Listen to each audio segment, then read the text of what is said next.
Hello guys, welcome back to my YouTube channel. As usual, I'm using this channel to make sure that I guide applicants who are passionate about different fields ranging from healthcare, agribusiness, entrepreneurship, global development, international development, and other fields that you're so passionate about. So as a disclaimer, I am not a content creator. I'm just using this channel to help you to find the right opportunities that are going to propel your careers to the next journey. If you're new on this channel, feel free to subscribe because I'll be uploading a series of activities, of events, hosting different panelists who are going to help you to prepare different materials as you start to apply, as you start your journey for graduate school. My name is Natrinda Emmanuel. I'm a university student, undergraduate student at University of Toronto here in Canada. As a Mastercard Foundation Scholar, I'm a 3 times recipient of this prestigious scholarship.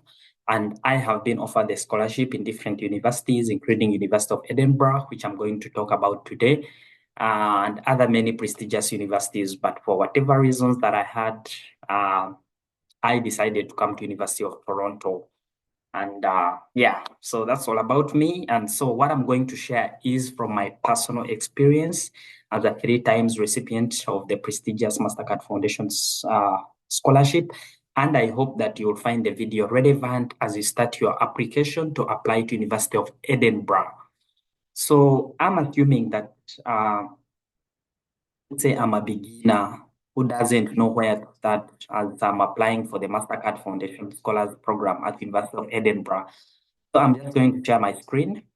Uh, this is my this is my this is my screen. I'm just going to start it from scratch. Like I don't know where to apply as a Mastercard Foundation scholar. I don't know. I don't even know where to find this scholarship. So simple. Just type on Google Mastercard Foundation Scholars Program. It is going to bring this tab. So from this tab, new to Mastercard Foundation Scholars Program.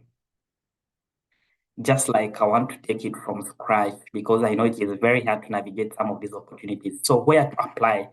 Remember that Mastercard Foundation works with partners, and you have to apply to an implementing partner. Every implementing partner has monotony, has authority, they make their own decision. The foundation doesn't get involved.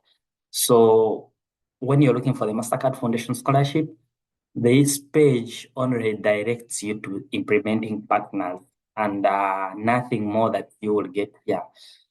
So after going to where to apply to, uh, it's going to take you to a page with different partners. And my internet is taking a little bit slow here to get implementing partners. Let's see if it's going to come in a few minutes.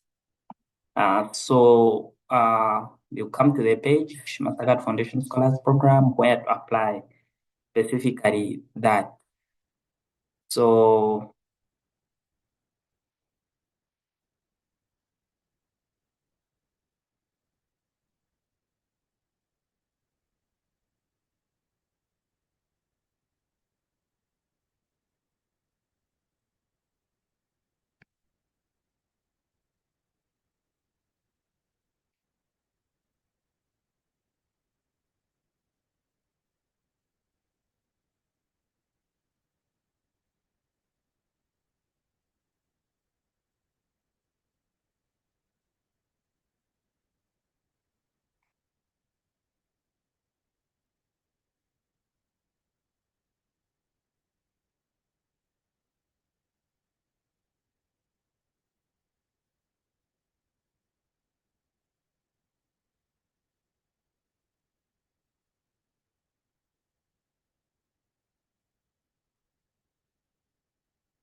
All right. So this is where it's going to bring you when you tap on where to apply.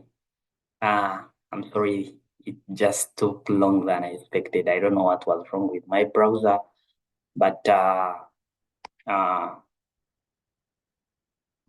yeah, this is where we start from. Uh, Remember, we are starting everything from scratch. Where to apply page is going to bring you to this part. Our partners, they are very clear. Our partners manage recruitment, selection of Mastercard Foundation Scholars. They are trying to let you know that if you're interested, you must apply directly to the foundation's partner affiliated institution you wish to attend. So for today, I want to attend University of Edinburgh uh, in Scotland. So I'll come and look for University of Edinburgh specifically. So this is it. I tap on it. They are showing recruitment closed. I think they are yet to update it because the scholarship recently opened. And when you tap on University of Edinburgh, it specifically now takes you to this page. Yeah,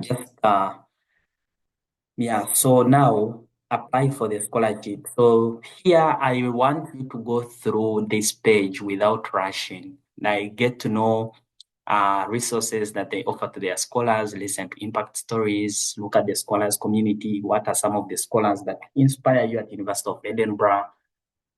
Like spend time here, get to know what does this partner focus on. For example, they focus on climate sustainability and circular economy. So most of their programs are focused on that. So reach here and take some good time there. Get to understand this partner because just like the foundation said, each partner works differently. So you really want to understand them clearly and get to know what they are looking for. So now, after taking time about us, our scholar community, now I want to apply for the scholarship. So this is one of the things that I used to love about University of Edinburgh is that I can stay in my home country, Uganda, and I can get my master's degree in this world-leading institution. And by the way, when you graduate, they don't indicate from your transcript that this degree was studied online. So you equally get the same resources that you would have gotten if you came to Scotland to study. But with flexibility, let's say you have children, you have a wife, and you have a job, and you don't want to miss on an opportunity to grow in your career at the same time to get a master's degree. So you can choose to study online. I'm going to tap on both. If you choose to study online, you just tap on that. You are going to see online postgraduate scholarships. Find out more on the process for applying. Scroll down. So they are going to tell you they are looking for climate leaders. So one thing that should be on your mind now is that if I'm looking for this scholarship, the program I'm going to study, how does it relate to climate change, climate crisis? It's one thing I'm going to encourage you to think about right now as you're starting to write your essays. I want to be, I'm going to use one program as an example. And so let me choose a program here. This is some literature that you can go and read about. And by the way, they have not only a master's degree, but you can also do a postgraduate diploma. So you don't have to wait to finish for 3 years. They have put exceptions for circular economy and sustainable lands, whereby for them they must be studied in 2 years. But most of these online programs, you can do it at the span of 3 years. That's the flexibility that comes with it. Yes, so these are the programs. When you reach here, I want you to pause and ask one question to yourself based on your experiences, previous experiences. How do these programs relate to your experiences? Because this is going to reflect in your essays. International development. How does international development relate to my experience? And how do I see using this program to foster climate change and climate sustainability? So they have explained about each and every program. You will even find some testimonials for people who have studied this program, previous scholars. So the programs are quite many: international development, global food security and nutrition, global health challenges, carbon management, One Health, circular economy, sustainable lands and cities, social justice, and community action. So remember, they are training climate leaders. So each program here show how it relates to climate. It's something that is introspective, and I'm just going to show you how where it becomes necessary because it's one of the questions in the essays. They have highlighted about the eligibility. Who is eligible for this kind of program? So come and tap on this and get to see details under eligibility. So they said applicant must be academically must qualify for applicants must qualify academically for admission to University of Edinburgh for a relevant degree listed. Remember, you're coming to study, so you must be eligible to be admitted at University of Edinburgh. The scholarship only takes part the financial aspect, but the academic aspect, the university handles you like any other international student who is going to apply. So they are not maybe looking for a first-class degree, CGP of 5 out of 5. They are saying they want a UK second-class upper, 2.1. So look at the degree you have. Do you meet the UK second-class upper? And this is something that, unfortunately, the Mastercard Foundation Scholars Program at University of Edinburgh can't change because the university has its own standard and integrity. They are going into details to show you different requirements. Applicants would have faced significant barriers to education relating to social, financial, personal, practical, and health-related challenges. And this is something they are going to see in your essays. And they are also saying you must have graduated in your undergraduate study and have a degree certificate and official transcript to upload alongside the application by 8th November 2024. So this is a mistake I made also at some point whereby I applied and I didn't have my transcript ready, and boom, I was not able to proceed. So read through all these details and make sure you meet the eligibility criteria. And don't waste somehow time to apply if you don't meet the eligibility criteria, because they don't bend rules. They don't bend rules for anyone. So if you meet the eligibility criteria, submit. If you find that there is even one component in the eligibility criteria that you don't meet, try other partner institutions. And this is something that I'm seeing quite often recently, is that applicants must be 35 years or under the year of program commences. So that's also something you must ensure that in one way or the other you meet.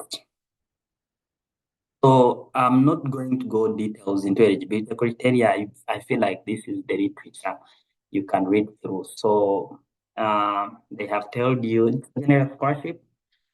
Here they are giving details of what the scholarship covers and everything. So this is some information that you can come and read and take short notes about it, that it informs your thought process while writing for essays. And then at the end of the day, how to apply. Application is free of charge to University of Edinburgh, especially if you're from an African country. For the 3 years I've been applying to University of Edinburgh, I've been getting admissions and without ever having to pay. So this is what I always say to people who reach out to me for this scholarship. I believe this is the easiest scholarship you can ever get under Mastercard Foundation's partner programs, because you don't need application fee for the scholarship. You don't need application fee for the university. And by the way, another thing about Mastercard Foundation scholarships, they are completely free of charge. No one should ever kind of con you to say, give me some money, I hope you get the scholarship. No, the scholarship is completely free of charge for you to apply. The application fee may only apply to the university. And if you ever have any questions, maybe I didn't speak on details of what you wanted to hear in this video, they have put an email there. They reply to you, and any question you may be having, check out their email. So deadline has been clarified, 8th November, which is not far from now. And another thing is that you don't need a recommendation, as far as I can remember, to apply. You only need a recommendation when you qualify for interviews. Yeah, so it's an added advantage. Yes, this is some literature that I would encourage you to come and read, and then read through everything. It's gonna make sense when you read it yourself, internalize it, and synthesize information. For today's video, my focus is on applying for, you tap on that, applying for the online scholarship. So when you click on that, it's going to bring you here. And since personally I have been applying in the previous years, I may log in, but if you're applying for the first time, you may need to first register. So let's try. Let me try to log in and see. I'm going to log in with my email. Okay, I hope it works because I've been applying for this scholarship for as far as I can remember. Yep, it works. Yeah, so when you reach here, the programs have been clarified, and so they will ask, so both online and on-campus scholarships use the same application form. What differs is one of the questions they are going to ask you. So postgraduate and on scholarship and online for academic year of 2025-2026. They have kind of tried to provide additional information on eligibility criteria and more details about the scholarship. So that's not something you should worry about for now. So click on apply. So they are going to assess your eligibility here. So they have put deadline the scholarship deadline is in November, but there are some components in the scholarship deadline that are due earlier. So like, for example, this one, they're saying it's due 31st of October. So one thing you must first do is create an account and have it and come and confirm some of these things. So I've read through these things, so I don't need to read them again. I mean, I've been applying for this scholarship for the past 3 to 4 years. So most of this information hasn't changed. But when you come here, read through it. And then after reading through it, supports young people on basis of academic notes, read through all this information and make sure you understand it. If you don't understand it, ask them. Then I confirm I've read and understood entry minimum requirements. Yes, because I've read through so many years. So I confirm I will have graduated by this time. Yes. Now, if you will not have graduated, don't say yes. I'm a citizen of Sub-Saharan Africa and normally reside there. This means that I may be a student at University of Toronto for my undergraduate studies, but right now I'm not in Sub-Saharan Africa. So that's why they said, except for recent educational purposes. I may be based in Canada, but I am studying, but I'm just going back to my home country at the end of the day. So make sure that is very well stated. So I confirm I've not completed postgraduate master's degree previously, and I'm not due to complete and all that. I'm applying for PG and already have. Yeah, so confirm that. I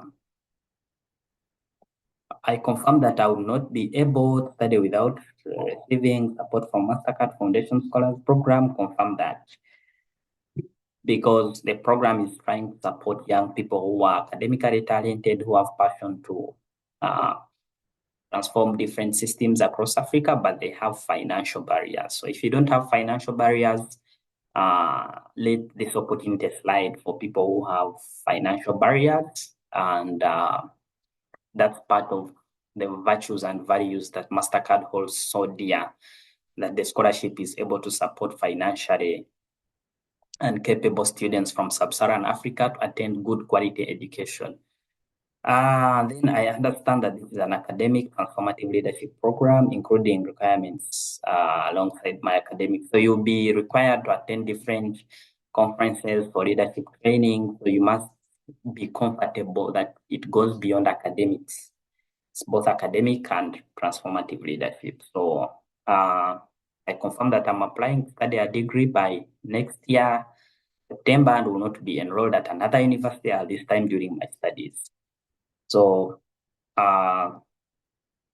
confirm yes. You have read and understood the above statements, and they are true to the best of your knowledge at the time of completing this application. Yes. So in any way, if there is a no somewhere, and you're being honest throughout, if you mark as complete, the system will tell you whether you are eligible or not. So you see me, they have ticked because I'm eligible based on what I have answered. And now I can proceed. So this is a demo. If I'm to go back to fail based on my current study status, I don't qualify to apply because I'm enrolled in a master's program and I'm studying and stuff like that. So personally, I don't qualify. But if I had filled no somewhere and I've not met the eligibility criteria, the form wouldn't have taken me here. So they are trying now to show you details of what you filled. Yes, yes, and yeah. So now you review. After reviewing, you're good to go. You can submit it, and I've completed that. After completing that, there is also another assessment that you have to do, which is for postgraduate eligibility, and you have to fill in your date of birth. Let's say I was born in 1994, for example, or let's say I was born in 2000, October 7th, I'll fill in that. Then, okay, let's say October 13th. Yeah. So what is my nationality? I'm a Ugandan. These are some of the questions they ask to rule out your eligibility requirements. Are you currently in your country of residence? Yeah, I'm in Uganda. This is just a demo because right now I'm not in Uganda, I'm in Canada. How long have you resided in this country? All my life. If you have maybe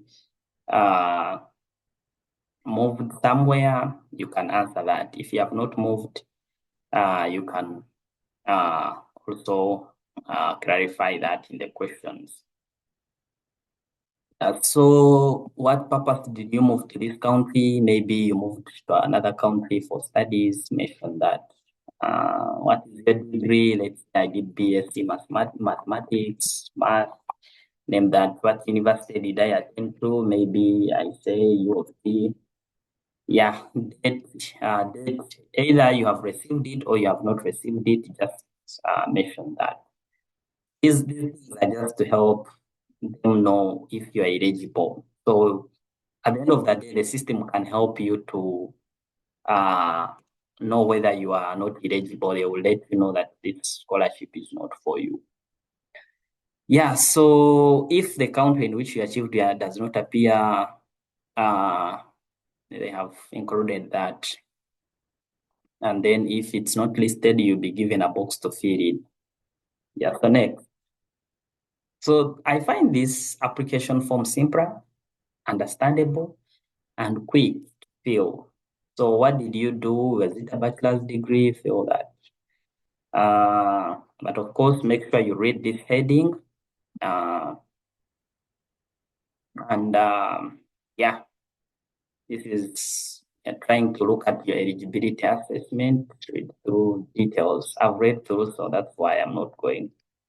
So what does your country, for example, Ghana, Uganda, what's the grading scale? In Ghana, we're using 0 to 100. In Uganda, the point scale maybe is 5. Put it here, they will help, this helps you to them to know the equivalence. Out of 5, what did you get? Is it from 4 to this, which is always a second class after degree? So that's what I got. And now tap on next.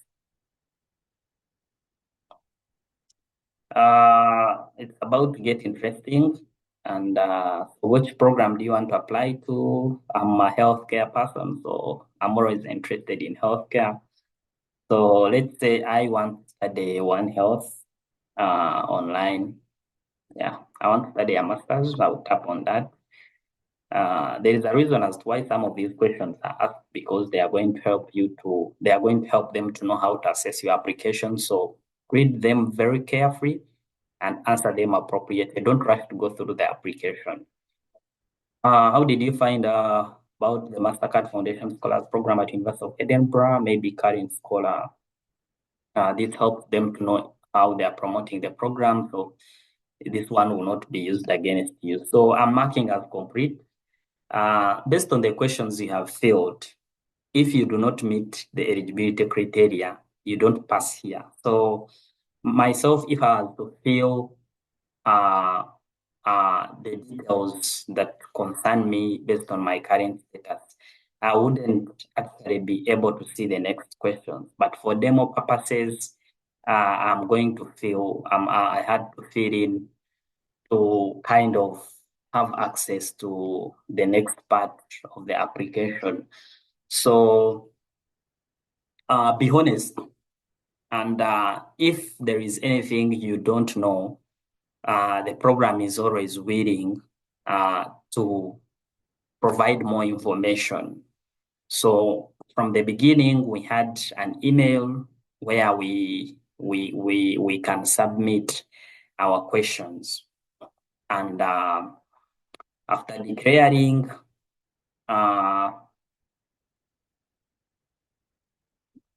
now this is where you come and you have 3 tasks to fill. Yeah, so fill out application form, upload supporting documents, fill out your application by 2020, form 2020, 25, 2026. These ones have already gone. I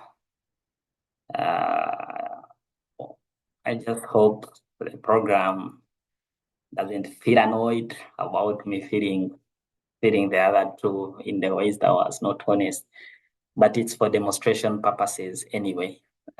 So they have tried to talk about AI. ChatGPT is here to stay, and much as they are not discouraging you to use it, but they are letting you know about the consequences about using it. So they rejected many applications last year because someone punches in the question and they generate generic. What you have to know is that they are interested in your story. So the more clear you are, the better.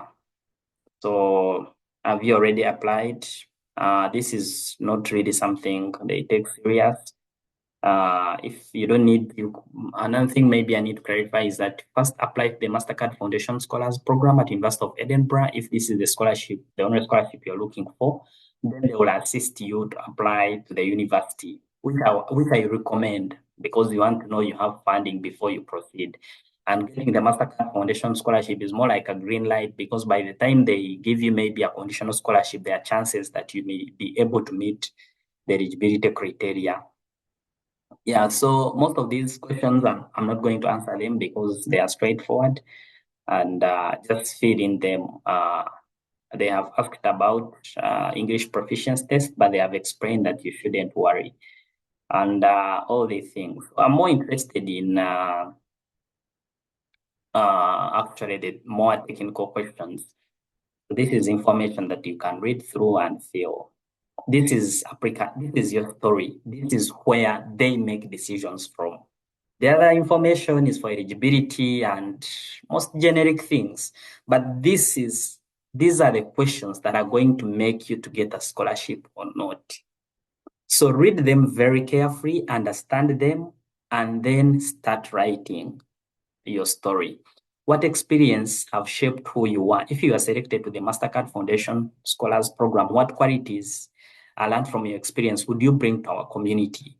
You may wish to consider adding information on how you meet selection criteria for the program, particularly in relation on how you have faced significant barriers to education. We are particularly welcoming applicants from those who identify as women, refugees, in brackets, or displaced, displaced, and those with disabilities, as we understand that these groups face barriers to education. If you identify with any of these, please reflect this in your answer. They have given you 400 words. This is an advice that I always give to applicants. Note the question. Every word they have put here is very important. Is very important. And each time you write your essay, come back and read the question and ask yourself, have I really understood the question? What are you bringing? And I've met applicants who play a victim card. This is the last hope I have to go for a master's in a good university. I lost my mother. I lost my father. I have siblings who I need to rely on, who rely on me. Don't say that.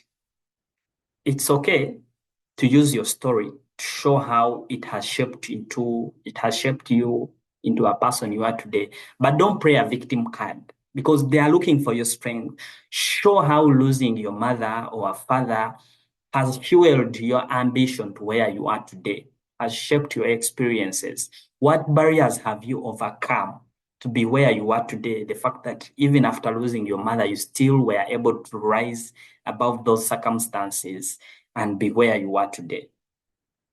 So tell your story, be authentic. And leadership, reflecting on your service to the community, talk about your leadership. This is where I say, just be specific. You might have worked on very many projects, but choose that one project that you want to focus on. Because sometimes I'm reviewing essays of scholars or of applicants, and they're talking about very many projects. This shows that you lack clarity. So be specific. One project, show the problem, maybe the problem, what was the problem? What did you do? What were the outcomes? And climate leadership, like I said, the program is focused on training the next generation of climate leaders. So tell us about how climate change is impacting your community that you belong. Are there ways you might be able to contribute? This goes back to how you see yourself using the program. So I don't know if they will let me go to the next unless I type, but let me see. The form may not allow me to go, but I think the next question would be about your program of study, your yeah, luckily enough, they have allowed me.